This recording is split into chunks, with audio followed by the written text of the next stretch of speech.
Welcome to the show, folks. This is Wrestling Changed My Life. Here we go. I sat in my hotel room and I said, I hate this feeling. I don't ever want to feel this way again, and I'm never going to lose another match. We can endure anything and adapt and pivot and change. Wrestling gave us that ability. I would say nothing in life has impacted me more than the things wrestling has taught me in terms of self-reflection, resilience. Toughness. Some guys have it, some guys don't. Adversity, 100%. How to pick myself up and be a man after I failed. And everything that has shaped my life and where I'm at today would not be there without the values and basically the lessons I've learned through the sport of wrestling. For me, wrestling saved my life because it allowed me to focus and channel my energy.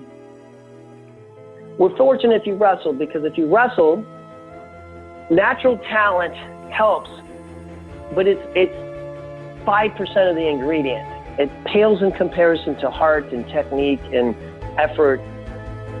It humbled me, taught me humility. Nothing can humble you more than wrestling. I think it's the learning to adapt, right? You learn how to adapt, you learn how to solve problems. You know, if I look back at my time I spent wrestling, if they gave me one thing more than anything else, it's mental toughness. Ladies and gents, welcome back to another episode of Wrestling Changed My Life. This is your host, Ryan Warner. I'm back in the Chi. It's 2 degrees outside. It's freezing, folks. But luckily, we're going to warm you up with this episode here, because my guest is Kerry, the real deal McCoy, one of the best heavyweights this country's ever seen, 2-time NCAA champ, 2-time Olympian, and get this, folks, during his last 132 matches in college, Kerry won 131 of them. Whoa, that's pretty good. Really enjoyed the conversation, and if you like it as well, give Kerry a shout. It's at KMAC120, at KMAC120 on Twitter. Let him know that Wrestling Changed My Life did it for you today, folks. Fan of the week is Rob Wood.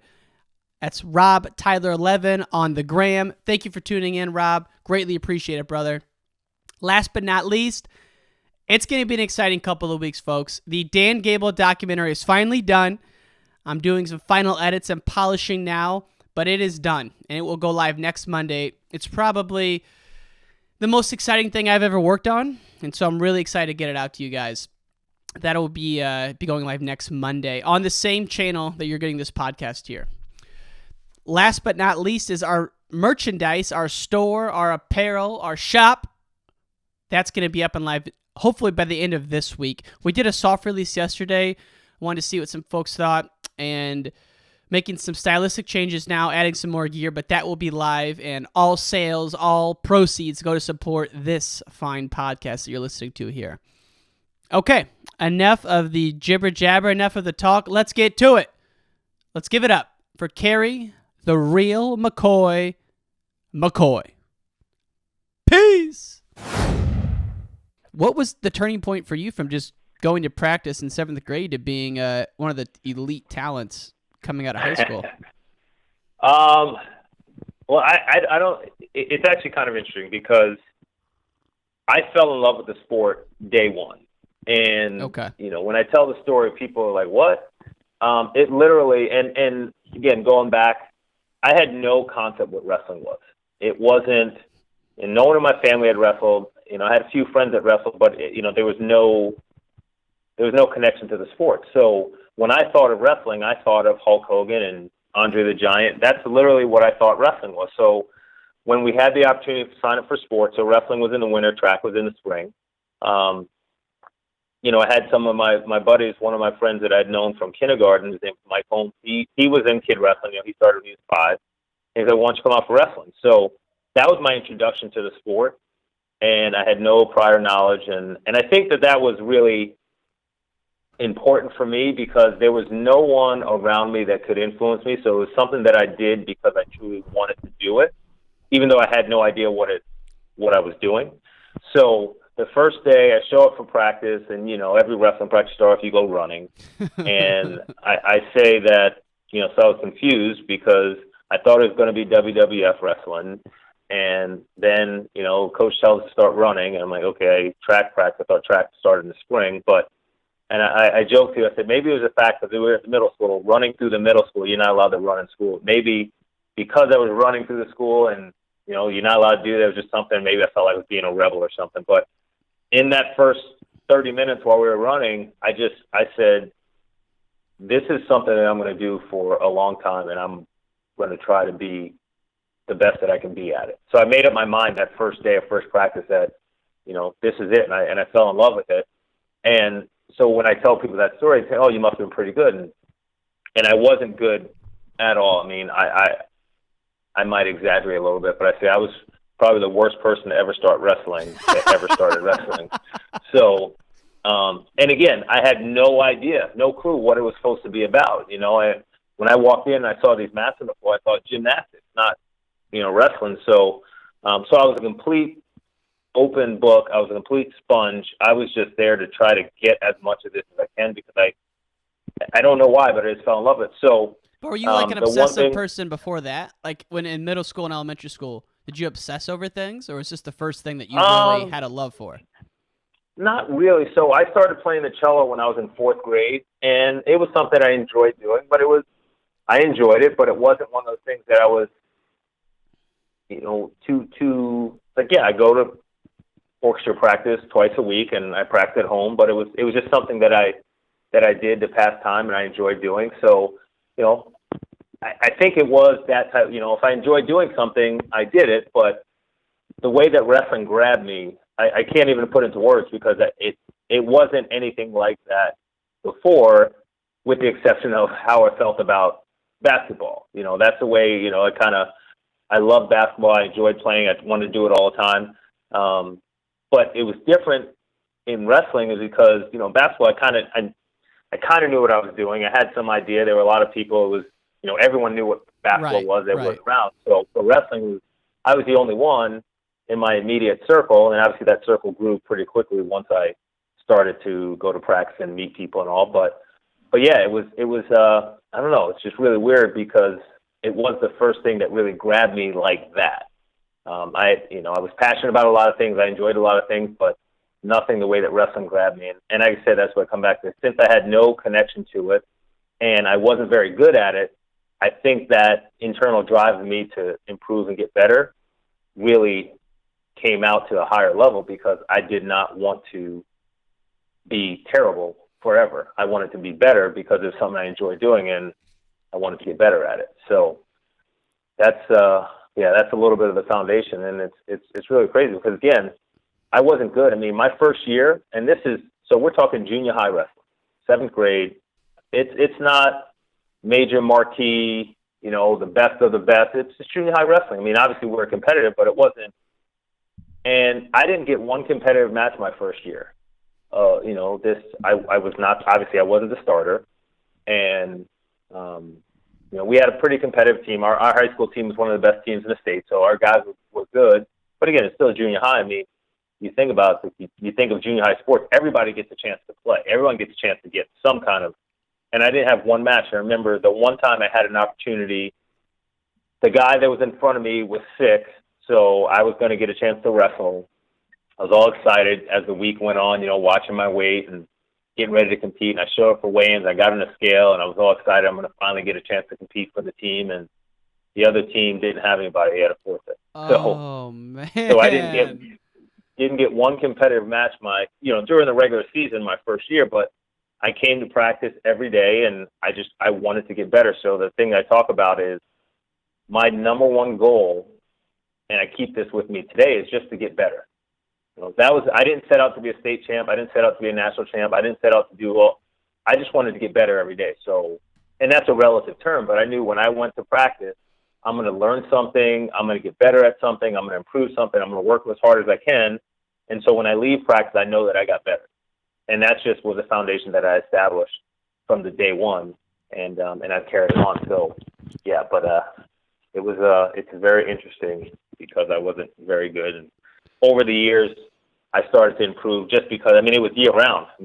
Regular season, freestyle Greco, and then 8th grade, I played football, wrestled, and ran track. So I played football in the fall, and it was just stereotypical. Most of my friends played football. I didn't have a strong passion for it, but we did it, and we had a really good team. Wrestling, 8th grade wrestling, I had some more success. Track in the fall, in the spring, enjoyed it. I was a high jumper, and I did some other events, but there was nothing that I really had that high level of competition. It was just stuff that I did, but wrestling was something that I wasn't very good, but I enjoyed it, and I wanted to get better at it. So, and you had a great high school coach too, Mike. Is it Picuzzo? Is that how you pronounce it? Picozzi.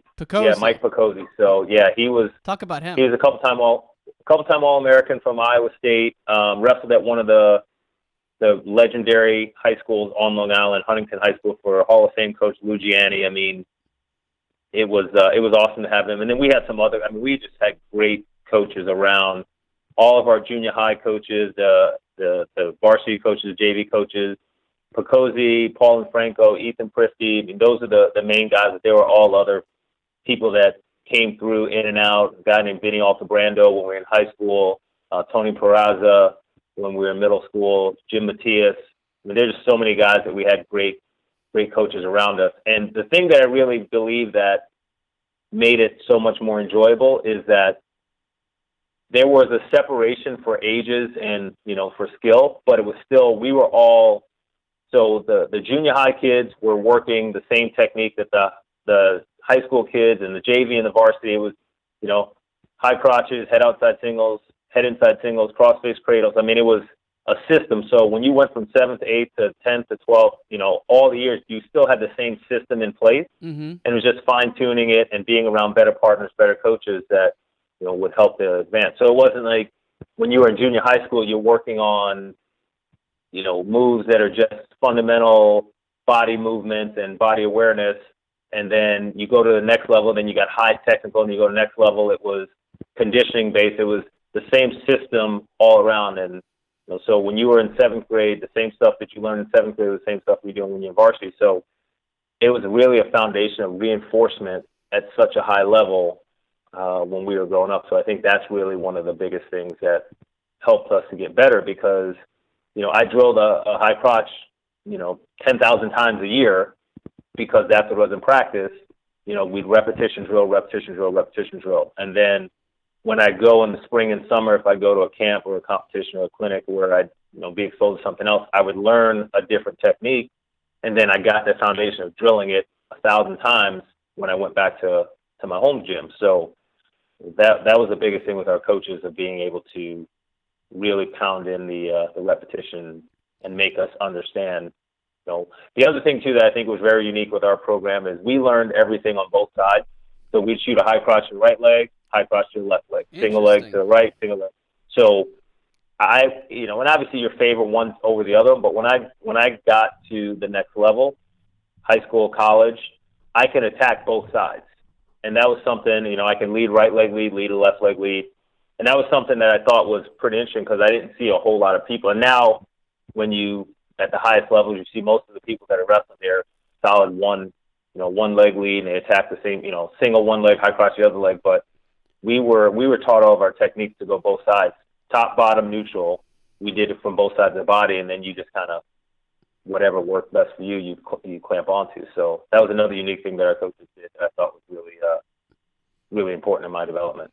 It seems like a really structured system that kind of reminds me of the high school football team. So I went to a high school where football was king, and they had like the same system in place for 30 years that started at 6th grade, and you learned the same plays. And then at high school, maybe they'd add a little bit more to it, but it was essentially the head coach of the high school team told all the kids club coaches what to coach, and that was it. It wasn't like some guy who'd watch Flow Technique Tuesday and throw some bizarre move in. It was a very structured thing with our football team, but I'm sure that has to help in wrestling too. And so when did you go to Russia in high school? I think I read that somewhere. Is that true? Yeah, so just a quick rundown. So 10th grade, I was cadet national runner-up, and the guy that beat me in the finals, it was actually back in the day when they were doing the crossover, so I lost to him on my bracket, and then they cross-bracketed, and I lost him again in the finals. And he didn't want to go. He couldn't or didn't want to go to the World Championships. So I got a chance to compete in the World Championships as a cadet, and I won a silver medal at the Cadet World Championships in 1990. And, you know, again, it's those situations where I lost in the finals of the Cadet Nationals. The number one guy couldn't go, so I had an opportunity. And what's really pretty amazing, Cadet Worlds, Junior Worlds, and Olympic team, myself, Brandon Slay, Lincoln McElravy were on all three of those teams together. So when I was on the cadet team, you know, the level, I mean, there were some other great guys as well. But, you know, that's where I built my foundation of friendship with Lincoln McElravy and Brandon Slay, among others. And then we ended up making Junior World team together, and we ended up making Olympic team together, coaching together, competing against each other in college. So, wow, man. So that was a pretty good start. And then some of the other guys who were on the team were unbelievable and very successful for that cadet team. But that was, so at 16 years old, I went to Szombathely, Hungary, for a week to 10 days, got a competition. And so that really was, so going from 7th grade, where I could barely walk and chew gum at the same time, till 10th grade, going to, you know, Cadet World Championship was a pretty big jump. And that really made a big boost for me with my high school wrestling. The next year in 11th grade is when we went to Russia, and it was, USA Wrestling used to do these Tour de Mons, Tour of the World, cultural exchanges. So it was like a 15-day trip, and I think you had to win the Northeast. You had to win a regional to qualify for it, and you had to fundraise.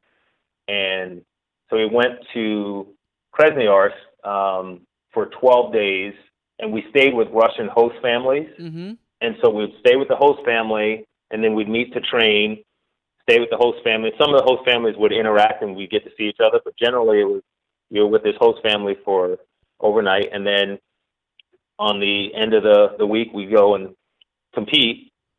And so I went there, and we had some duels, and then we had a tournament, and you know, had a good experience there.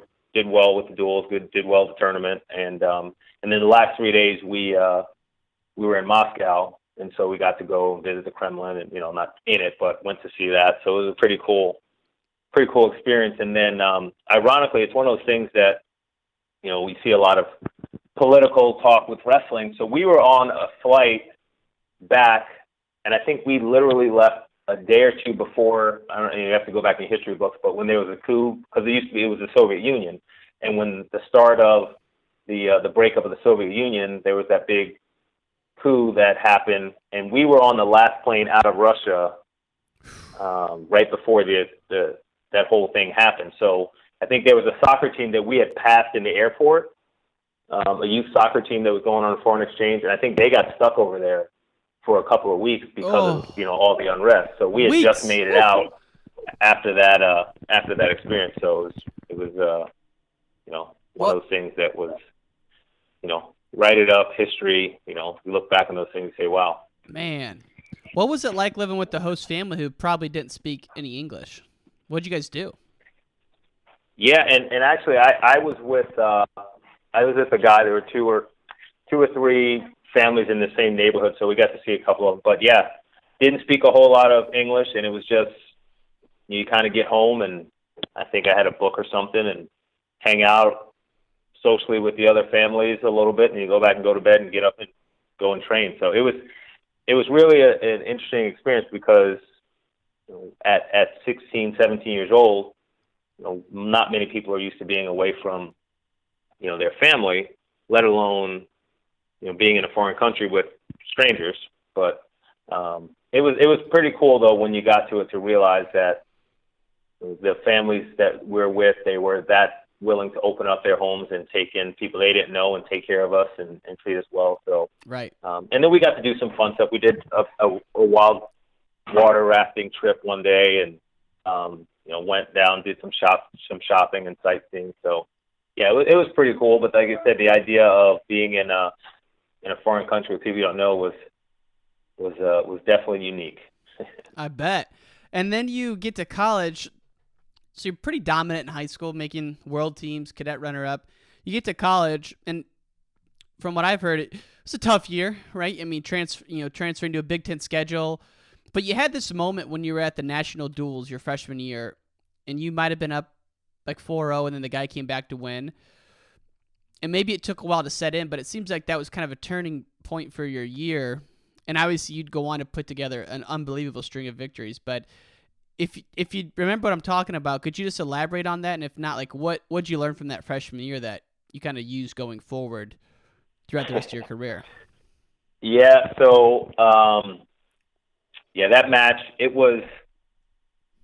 I told people it's one of the most important matches that I've had in my career, for a lot of reasons. Number one, it was a match that really, it was one of the toughest losses that I've had in my career.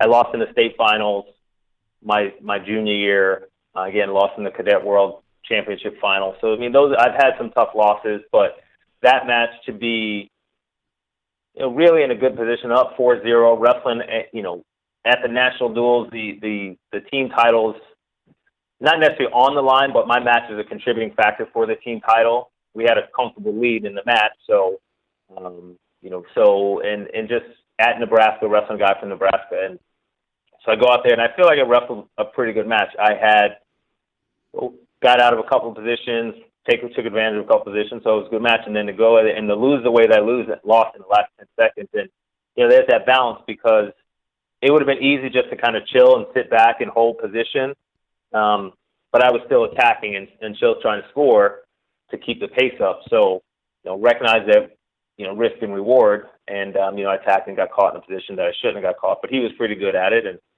and then it's funny because when he first threw me the first time, I thought I had lost. I thought he got a 5-point move. I was up 4-0, and I thought it was over. And my coaches are yelling, "No, you're overtime. You just got 2-2, so it's 4-4." And so I had to go from, I'm going to win this match, so I just lost it, to I got to wrestle again. And then I'm in there, and then I get thrown again out of bounds to lose. And so again, so it's just such an emotional roller coaster in that match. Yeah. And I remember so one, dealing with that tough loss. Two, my teammates, I didn't have not one of my teammates or coaches gave me crap, or they were like, "Hey, tough break. You had them. You're going to be great." All positive reinforcement. So I really, and this was midway through. It's January already, and I'm, I think I was 9-8 at the time. So I was a 500 wrestler, and my team, my support network was strong, and they had my back, and they made me feel like I belonged, and I was really reinforced that this was the place where people cared about me more than just what I did on the mat. And then the third thing was that technique. After it happened to me, I said, I'm going to learn that, and I'm going to do to him what he do to some other people what he did to me. And actually I used that overhook series, and I scored a lot of points with it through my collegiate and mainly international career. But I used that technique, so it was something that I taken away from the loss. Like, okay, what can I learn from this? And I learned that technique, and I scored a lot. My college coach, one of my college coaches, Hashiro Ishii, was a judo expert, and he had some judo tendencies with that technique, and we learned it, and I was able to use that later in my career. So a lot of reasons why that match right there had a huge influence on me later on in my career, and in my life in general. But yeah, that definitely was a big deal. And then after my year was over, I was just over 500, and I sat in my hotel room after the NCAAs when I got eliminated, and I said, I hate this, and I didn't. I like to win, I like to be successful and all, and I didn't like to lose. But that point, it was so much deeper when I lost and I was done. And 3 guys that had beaten during the season had become All-Americans, and so I knew I had the ability to compete at a high level. And I sat in my hotel room and I said, I hate this feeling. I don't ever want to feel this way again, and I'm never going to lose another match. And and it's one of those things where just after losing 17 matches, people, how can you're never going to lose another match? You just lost 17. I said, that's what it is. And every day from that day forward, I lived my life was, hey, everything that I do is committed to this goal of never losing another match. So that's really how it, adjusted, changed my perspective on things, and that's what my goal was. Man, and you almost did it. You lost only one match after that, and we'll get to that. But during this time at Penn State, they were pretty good. They got second at the national tournament, and they had some good wrestlers, one of which was Carrie Coale. Like, what do you remember about his intensity and his attitude at the time? Was he on just like another level?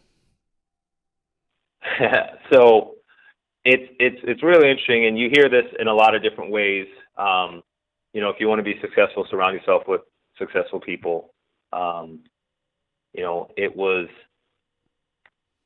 just to try to be what those guys. So, you know, and that was the other thing. When I went to school my freshman year, especially, I was the other Carrie on the wrestling team. You know, Carrie Coale was arguably one of the best high school wrestlers ever, 4-time undefeated Pennsylvania state champ, you know, placed third at Midland, third at the national team while I was in high school.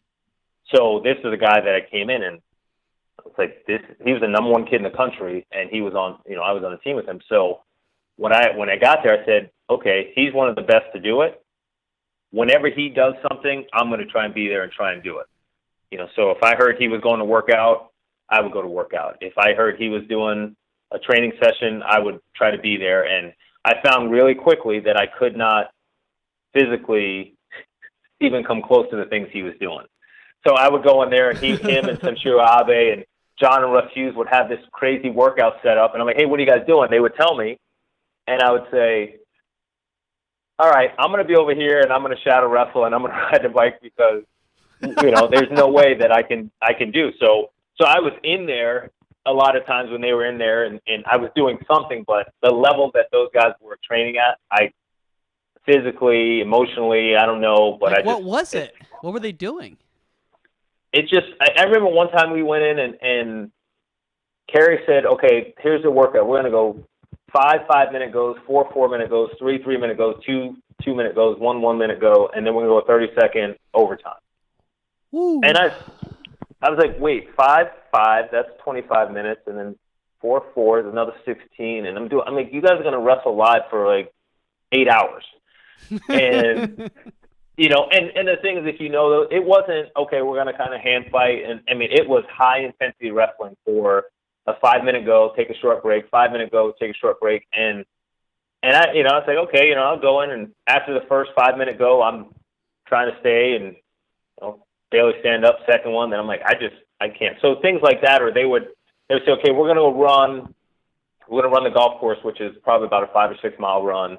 We're going to go run the golf course and come right in, change our shoes, and we're going to wrestle a 20-minute grind match, you know, or just stuff like that they would say, you know, they would run, or we're going to go and we're going to do a 1,000 pull-ups, you know, and then after that we're going to wrestle. Just, you know, stuff like that. And just, I think literally they would just think, and, you know, the stories about how Carrie trained when he was in high school, and I think it was just think of some of the things that were so unreasonable to think about, and I think they would think and they'd say, all right, yeah, let's do that, and just push themselves. And so I would hear it and see it, and I'd try to keep up, and I failed relatively miserably, but I was trying to, and so the goal was to just try and keep up. But yeah, I mean, and then when we go out and compete, and the things that Carrie would do, and I remember we wrestled Iowa in a duel at home, and, you know, Bill Zadek, he's wrestling Bill Zadek, and he did the backflip.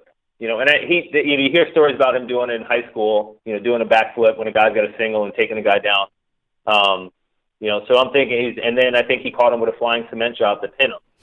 And it's like, these are things that I never even thought about when I was growing up and wrestling in New York. I mean, backflips and flying cement jobs, and, you know, now it's almost common to see people try that. But back then, you know, 25 years ago, so I just would be in awe. And I had kind of my routine when I wrestled 190 and he was 134. So I always wanted to watch him wrestle. He always got me fired up. So, you know, I'd be out there, get my warm up, and I'd make sure I go out and watch Carrie wrestle, and then I'd go back and finish my warm up. And then, so it was pretty cool to be a teammate with him during that time. Gotta be, man. I'm a big proponent of saying that Joe Williams is one of the best high school wrestlers ever, but a lot of people trump me and say Carrie Coale was. And in all fairness, that was before I really started getting into the depths of following it. So I need to do a little research on the Carrie Coale mystique as a high schooler. Yeah, it's pretty amazing. And there's so many. I mean, and I was very fortunate to grow up around so many great guys. I mean, you mentioned Cole, Lincoln McElravy, Joe Williams. I mean, those are guys that were on national teams, on world teams. and then obviously some collegiate wrestling. So it is pretty amazing. I'm very, very blessed that I've been able to share the mat with some great people. And I think now, I even think about now with the level of wrestling that's going on in our country now. It's like I was very fortunate to go to college and compete with some of the best high school wrestlers at that time, and then internationally I was able to compete and be around some of the best international wrestlers. And now as a coach / fan, Jordan Burroughs and Kyle Snyder and Jaden Cox and those guys, to be able to work with them, do the different things, and to be able to watch them and then see the younger guys that are coming up, guys like Zahid Valencia and Mark Hall and Vincenzo Joseph and, Zane and Jason Nolf and those guys. Like, I'm really blessed to have been able to just span, in the last 3+ decades of wrestling, the amount of talent, the amount of character, the amount of quality that I've been able to be exposed to has been really awesome. I was going to ask you, do you get to go around the Penn State program at all now that you're out of college coaching? Yeah, a little bit. We get, usually my family and I will go back to State College once or twice for different things throughout the year and get a chance to get up there. Caale was a teammate of mine, World and Olympic teammate, and so I've known him for a long time. And there's still a lot of the people around the program that I know. Dave Hart was a teammate, obviously Coach Lorenzo. We were at the Coach Lorenzo got inducted to the Hall of Fame, so I was out there and got to spend some time with him and his family. So, yeah, I still have a connection with the program. And as get further away from the competitive life of being, in another team, to get back to being an alum and being able to do some other stuff, it'll be pretty nice to be able to do that a little more often, because for the last few years, as much as you want to see your alma mater be successful, you really focus on your own program. And, now it's a little bit easier to be a fan of wrestling, right, and still, want to be behind the scenes and help them grow the sport and help them do all the things that can help benefit the sport. But it's nice to be able to be a fan. And, I miss my guys. I miss the people that I work with. Definitely, every day I think about them. But it is nice to be in a different transition that can enjoy being a fan a little bit more. It's crazy to see what Caale's done there. And I talked to a lot of people on this podcast, and no one can really pinpoint what he does to get them to wrestle so loose and free. But if you had to take your best guess at it, man, just being on the teams with him and being a former college coach, what do you think is the secret ingredient that's got Penn State humming right now at the level they are? Well, and I wouldn't say there's one secret. I think it's a combination. He's got a pretty good formula of being able to get the best guys, which is the foundation, right? If you have a high quality foundation, really good guys that love wrestling at the highest level, then that's gonna be very important. But really individualizing and finding out what each person needs to maximize the potential. It's really interesting because, not being in there behind the scenes, but I've talked to a lot of people that have been connected and obviously had conversations. It sounds corny, but they have fun. They enjoy what they're doing. And so he finds a way to make it fun. He finds a way to make sure they're having fun, they're enjoying themselves. Winning is important, but it's not a situation where it's a pressure to win. It's a situation where it's fun to win. And I think every coach will aspire to that. And I think if you look at any successful program, any successful sport, any successful organization, the people that are most successful are usually the ones that are enjoying themselves a good bit, and it's not going to be all sunshine and rainbows, but if you're excited to go to practice to learn and get better, it's going to be tough, it's going to be a challenge, but if you're excited to go every day, the likelihood of you being successful increases. If you love your job and you go to work every day with this, hey, I can't wait to get in there and create something new, improve something, do something that's going to help the organization, you're going to be that much more successful. If you're every day like, oh my gosh, I can't believe I have to go and put up with these people. Oh my gosh, I can't believe I have to do this. I got to commute. You're not going to have as much of an opportunity to be successful. So I think just enjoying what you do is a big part of it, and that's what I really feel like is the secret sauce for Caale, is that he has these guys truly enjoying And then when you look back at some of the times with some of the athletes that you can see may not be having as much fun, may not be enjoying it, a lot of times he'll give those guys a break. He'll put somebody else in the lineup, have those guys do something different. And it doesn't happen too often because I think the foundation of enjoying themselves is pretty high. But you will see every once in a while that, hey, where's so-and-so? And everyone's thinking about it. And I would assume that there's something going on with this guy, kind of just needs a break. And so Coale, I think, has done a great job with that. And ironically, I listened to your podcast with Lincoln McElravy, and he was talking about how Gable, that was one of Gable's biggest things. He just knew individually how to tap in to get the most out of each individual, and it could be different from every person on every year.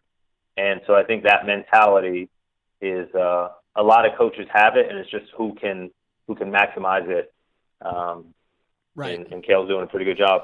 Now, did you ever feel pressure on yourself to win? Because I heard that your goal is to never lose another match versus some people's goal is to win an NCAA title. And if they lose along the way, yeah, it sucks, but it's part of it. But like going into the Nationals your senior year where you had only lost one match since your freshman year, you won the Hodge your senior year, but like going into your last match against Steve and Neal, one of your big rivals, like did you feel any pressure ever, or were you still having fun at that point? I was always having fun. Pressure, it was one of those things where I worked as hard as I can work. I put the time and energy in. So when I got to compete, it was just, hey, go out there and perform. And I was pretty, again, when I talked about my freshman year, I was pretty fortunate to have people around me that were able to reinforce that idea. Just go out and do what you're capable. You put the work in. You're ready. Just go and do what you've been doing. One of the nicest things about that, my senior year, is we went out to California. My coaches made a focused effort to get me to the best opportunities for preparation. And we went out to California and we wrestled. So I wrestled Steve and Neal at Bakersfield. And this is the first time you wrestled him? Yeah. Well, actually, I wrestled him in freestyle in the '95 U.S. Open, and it was a good match. And then, so we wrestled him in that duel, and I wrestled him. I think I won 4-0, takedown, escape, and riding time. So I felt pretty good that I was going to be able to, compete hard and get a win. We had the opportunity to wrestle in the All-Star match that year. And we had a big stretch, a Big Ten schedule. I think I'd wrestled 6 matches in a week and a half, something just. Brutal. And I didn't go to the All-Star match to wrestle him. So the next time I wrestled him was the NCAA final. So I felt pretty good. It was a pretty crazy match when look at it because I was aggressive. I was attacking all the time. And 2 big guys like that, we kept going out of bounds, and so I didn't get. I'd get to his legs, we'd go out of bounds. I'd get to a score, and then. He got a reversal and almost put me on my back, but I got off before the ref could give me back points. So I had to get an escape, and then I got an escape in the third, and then ended up getting a stall call with about 20 seconds left in the match to win 3-2. So the match was a lot tighter, but score-wise, but I feel like, I rode him for a good bit before he got the reversal, and big credit to him and his coaches for making an adjustment on the position to not, get ridden, because I think in the duel I rode him out the whole period. So, but yeah, and it was just my senior year, and you talked about I had only lost 1 match up until that point, and that was a big deal because I didn't want to lose any. So once that match was lost, then I had to reset and refocus. Okay, I'm not going to lose anymore. And 95 I lost, and then I came back and I redshirted 96 to try to make the Olympic team, and then the whole year coming through in 97. So I wrestled some folks out tournaments to stay sharp, but after getting beat, I lost in 95 and I had to come back and take third. Can you tell that story? So you're at Carver Hawkeye at the Nationals and you're going for Gables' streak, I believe. I'm a little foggy on the details, but I've just heard bits and pieces. What all happened? Yeah, I figured you'd ask about that. So, it was you talked about pressure before, and people started talking about the streak, and that happens all the time. So 47-0 my freshman year, my sophomore year, national champ, and then, hit 50, hit 55, hit 60, and 75, 80, going to the Big Tens, and then, after the Big Tens, 84 or whatever. So I'm going through, and Gables' record was 98. And so throughout the year, obviously, people are talking about the streak and how many matches in a row. And it was ironic because it was going to be, in Iowa, wrestling against an Iowa guy. And Justin Greenlee, I wrestled him 3 times prior to that, or twice prior to that. I wrestled him in the NCAA finals my sophomore year, and then I wrestled him in the All-Star match. So I had beaten him twice, and it was like, okay, I think I'm all right here. And we had a game plan, and usually I just wrestle, just go out and wrestle. And we talked about coaches because Justin 6'7", 270 pounds. He's a monster, and I think he had pinned his first 2 or 3 guys. But we had a plan that, hey, go out and get the first takedown. If you don't need to go down, go underneath. You can stay on your feet, stay in your best position. Which I was decent on the bottom too, but it's like stay on your feet. That's where you're going to be good. So I got a takedown in the first period, rode him for a little bit. He got out. Second period, it was my choice and his choice. He deferred to me, and I took neutral. And then probably about 30 seconds left in the second period, got into a little bit of a shot. I was in on a high crotch, and he's so big, he started scooting the corner. And again, like I said, we don't see all the scrambling like we do now. So 2 big guys, I'm in a crackdown position. He's scooting the corner, and depending on who you ask, I'm gonna say it right now. It wasn't 2. I'm gonna say it right now. That was that's a you and I guy at Carver Hawkeye during the Gable era. Yeah. So that's the deal. Got the takedown, and it was right at the end of the period, so I didn't have time to get away. So now the score is it's 3-2. He goes down. I rode him, got the riding time point to tie it up. About a minute and a half left in the match. It's 3-3, and we get after it, and I chased him around. Got a stall call about 45 seconds left in the match. Didn't get the next stall call, and end up losing 4-3 on the escape. So, and it was one of those things that people talk about. Obviously, that was 88, so I was 10 matches short of Gables. It was in Iowa, the Northern Iowa guy, and the place erupted, but it was dead silent. I could not hear anything after that match. When the ref blew the whistle, it went dead silent, and it was silent for probably about 10 minutes. I got up, I shook his hand, and went over to talk to my coaches. I walked out down the hallway, so everybody's cheering, going crazy, from what I hear, but it was dead. I couldn't hear anything. Whoa. Just dead silent. That's eerie. Yeah, it was, and it's one of those things that, I'll never forget, and and just it happened. It's just like, hey, it wasn't meant to be. And so I remember, and we talked about Lincoln McElravy. We had that relationship that we had built in 1990, and he was back there, and he comforted me and just, hey, tough one. And but he lost 2 that year, right? Well, he was in the finals, so he won in the semis. Okay. So he was, so after the semis, he was there and he was watching me wrestle. So when I came out, he was there. And the ironic thing was, so then the next day I come back and I take third time watching the finals, and he got beat in the finals. And I think he had a very similar situation. He walked through the hallway, and I just happened to be there, and I just, same thing. I comforted him and encouraged him to say, hey, tough break, just kind of same. And it was just really awesome that out of such, and I would say that both of us, in the grand scheme of things, those are probably 2 of the worst competitive losses that we've had. I know Lincoln went on, lost in the finals of the World Championships, lost in the semis of the Olympics. But those matches to lose, 4-time NCAA champion, to lose at home to a guy that had been beaten in the multiple Big Tens, times. yeah. And same thing, a guy that had beaten multiple times. So, it was a pretty cool thing for us to be there to support each other. And I remember, I think it was the Iowa paper. They had a picture of us just in that hallway, and we were just standing next to each other. And those are things that, when you hear it more and more now, that it goes beyond sport. That wasn't about winning and losing. That wasn't about that was about two people that cared about each other, and we were there to support each other, and it didn't matter what the wins and losses end up. That's what it's all about. That's what sport is about. It's about being able to support each other and to, compete at the highest level, but you're not competing just to try to win a medal. You're competing just to be the best you are, and anything that's going to be pleasing in God's eyes. And I think you look at that and you see that because it could have been very easy for me to run out of the building and not talk to anybody, or for him to just say, get away from me, I don't want to. But, our connection was stronger than, just whether or not we were two guys that wrestled for some good wrestling teams. And, we ended up finishing okay with our careers, came back, and we both redshirted at 96, and then 2000 made the Olympic team together.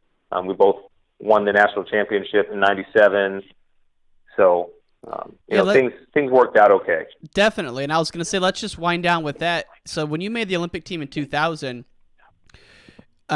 you had kind of a crazy turn of events because you beat Stephen Neal in the finals.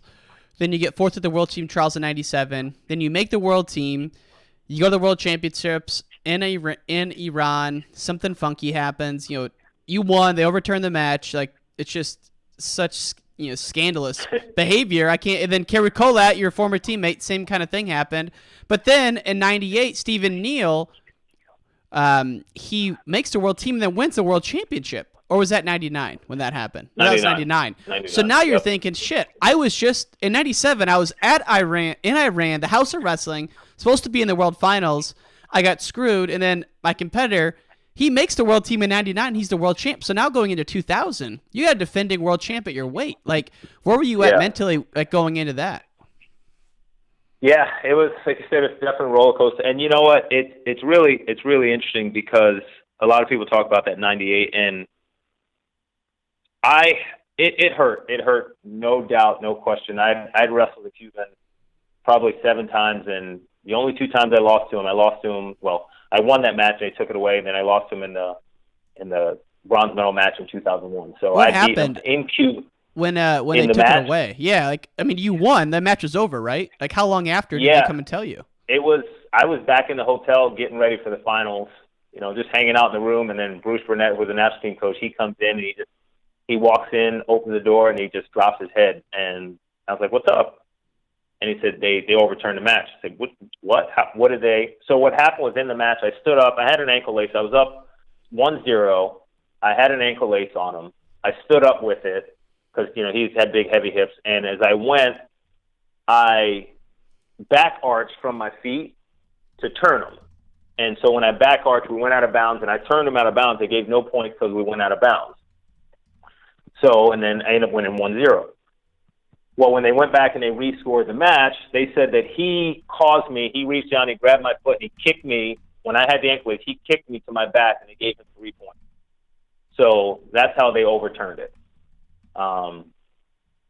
So I went from wrestling in the finals of the World Championships against a guy that I'd beaten earlier that year to having to win a match to get into the bronze medal match.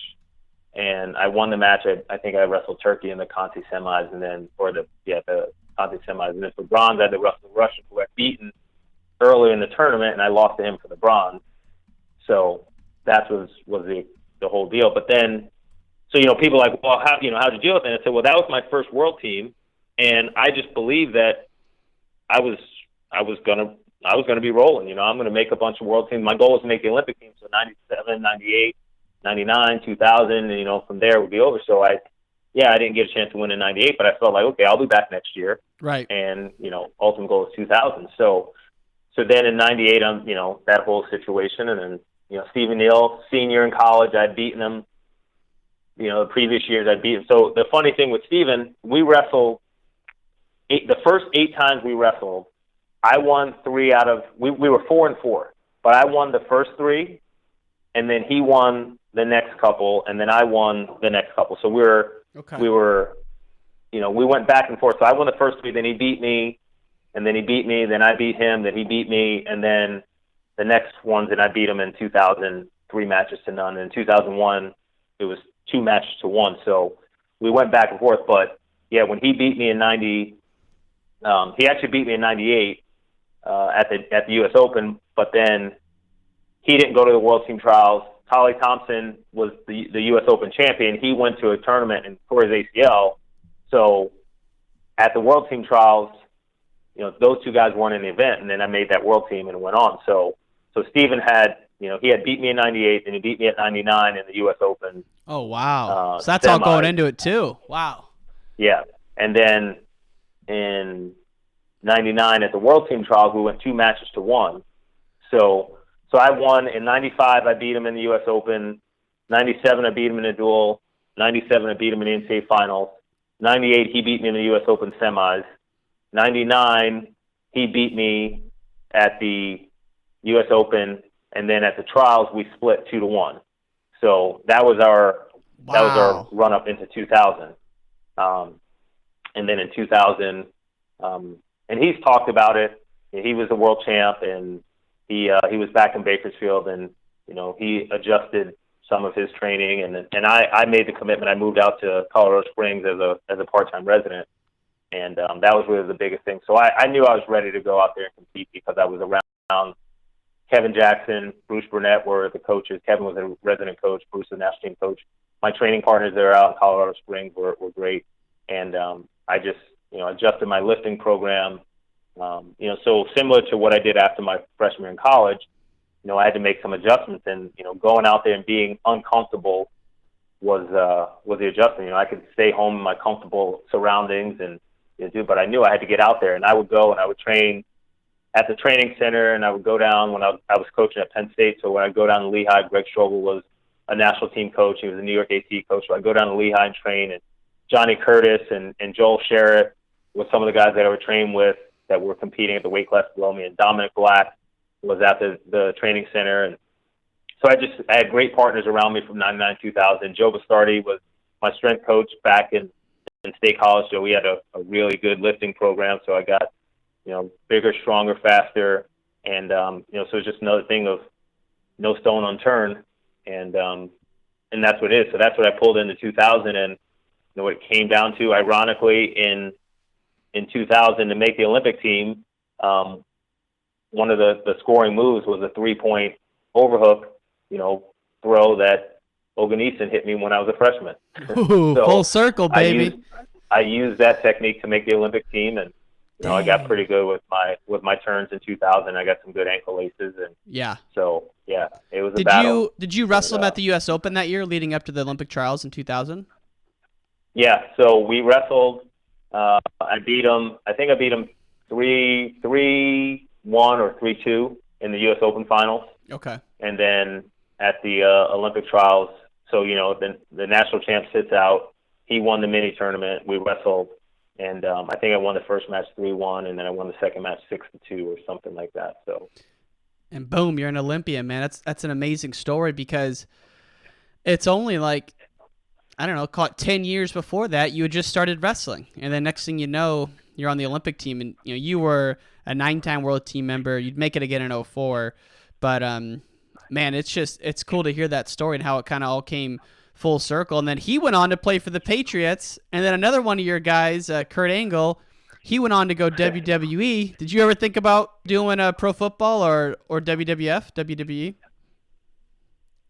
Yeah, it is. It's pretty awesome when you think about the guys that I was able to compete with and what they've gone on to do. I did so in when I was at Lehigh. So I left State College in 2000. I was coaching at Lehigh, and so for the next run of the Olympic cycle, a guy named Chuck Bednarik, and he was one of the last Ironman, 60-minute players in the NFL, played for the Eagles. He used to come to Lehigh practices, to wrestling practice, and watch, and we talk, and he would say, he's like, hey, if you want to get a tryout, I can get you a tryout with the Eagles pretty quick.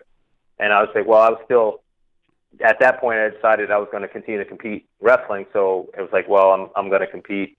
So, well, if you ever change your mind, I can get you a tryout. So that was an opportunity that I didn't pursue, but I had that. And then in 2000, Kurt had won in 96, and he was in the professional wrestling and doing a great job there. And I know initially when he first went, a lot of the wrestling community wasn't really excited, but eventually, he won them over and realized that it was great promotion for amateur wrestling. So it was pretty big. And then in 2000, so Kurt won in 96, and then Rulon won in 2000, and I was, one of the favorites to win in 2000. So there was a storyline that was kind of evolving with Kurt being a gold medalist in 96, Rulon and I would be gold medalists, heavyweights, and that whole storyline was being kicked around in 2000. Obviously, I didn't win in 2000, so then they were just going to have it kind of be Rulon and Kurt, and Rulon decided to not go that route, so it kind of fizzled out. But I definitely thought about the WWE, but again, after 2000, if I would have won, it might have been a different situation. Since I didn't win, it was really the opportunity wasn't there. And then as 2004 rolled around, I was a little bit long in the tooth, so I don't think it was going to be one of those things that the opportunity would have been if I would have won. And then Rulon came back Rulon came back. I was wrestling, so we both had another chance to kind of and Kurt was still doing really well. So, but it never came out. But I definitely thought about both of those as an option, and just wasn't something that I was interested in at that high level. And then the opportunity kind of faded once I didn't have the success that I was. It's cool that Bill Belichick would take a chance on Neal, though. I mean, that's pretty unheard of. I don't even think he played football in college. Yeah. So the story that I heard, so Bruce Baumgartner has a heavyweight camp. Matt Ghaffari, Olympic silver medalist in Atlanta. So Bruce brings all the top heavyweights in for his camp. Well, Matt was there with Steven, and Matt's agent was the same agent. I think the story was Matt's agent was Bill Belichick's agent, or Matt's agent knew Bill Belichick somehow. And so they were at this camp, and Steven was like, yeah, I'm thinking about, maybe trying to play football. So Matt Ghaffari reached out to his agent and got contacted, and that's how, the door was kind of open. Steven went up there, and he actually got released and sent down to Eagles for their practice squad. And then he got called back up, I think a week before the AFC Championship game. He got called back up to the Patriots. Then they won the Super Bowl that year. And then the next year he had a prominent role in the program. And, even the year in when they lost the 18-0 and they lost to the Giants that second year, Steven got hurt, and he was playing, and he had had a bad shoulder, and he was a big. This is what I'm hearing. The story. Michael Strahan played for the Giants, and Michael Strahan couldn't get to Tom Brady because Stephen Neal is such a great pass blocker, and then once he got hurt, it changed the dynamics of the game a little bit. So, wow. But yeah. So those two guys, that I competed with, going on and having that high level of success. And then, even now when you look at some of the other guys that were later in my career, guys like Daniel Cormier, who's doing a great job in the UFC, and Brock Lesnar was around that era. Yep. So yeah, it was definitely a good run with the big guys. When you had a great career, man, and it's been an honor to talk to you. I think the last thing I always sign off with is the obvious question: how did wrestling change your life? Or like maybe what would your life be without wrestling? So maybe we can just sign off with that, my friend. Yeah, so wrestling changed my life by giving me all the cliche hard work, dedication, commitment, really being able to understand what it meant to work hard, to set a goal, to go after the goal. I've met the most amazing people through the sport, and so it changed my life by just giving me the opportunity that I don't think I would have had if I would have been involved in another sport. So very blessed to have had this opportunity to get in the sport, and it's all about God's plan, and I know He had something special for me, and wrestling was a big part of it, and it's leading me to the next chapter of my life. And I'm just really excited to be able to have had some great experience and looking for some even more. Amen, man. Well, thank you so much for your time, Carrie. It's been an honor to talk with you. Thanks, Larry. I appreciate it. And all great things must come to an end. If you enjoyed this episode, please subscribe, give us a review, give us a rating, and share this with your friends. It would mean the world to us. Thanks for listening to Wrestling